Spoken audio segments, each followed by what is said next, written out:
Hey everyone, it's Lance from Lance Finance, and I have a quick video for you today. It's on an error that many people have been receiving when they purchase cryptocurrency using Pancakeswap.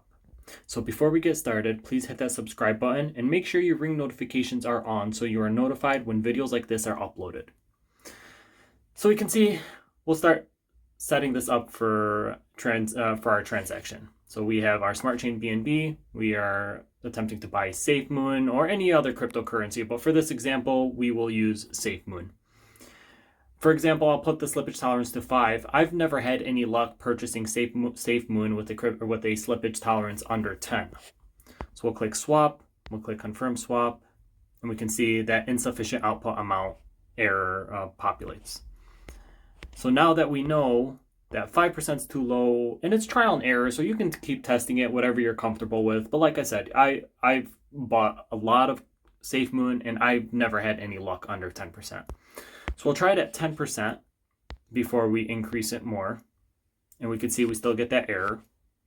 Let's try 11%. We still get this error. And in most cases, it should work under 12%. And we can see that it allowed us to confirm the transaction.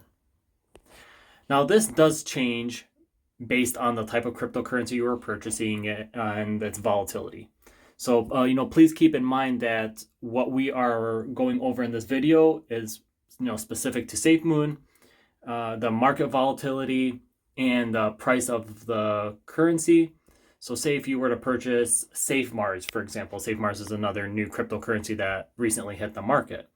I purchased that with a slippage tolerance of 5%. So it's, like I said, it's a trial and error. So just make sure you are going through the tolerances, 1% by 1%.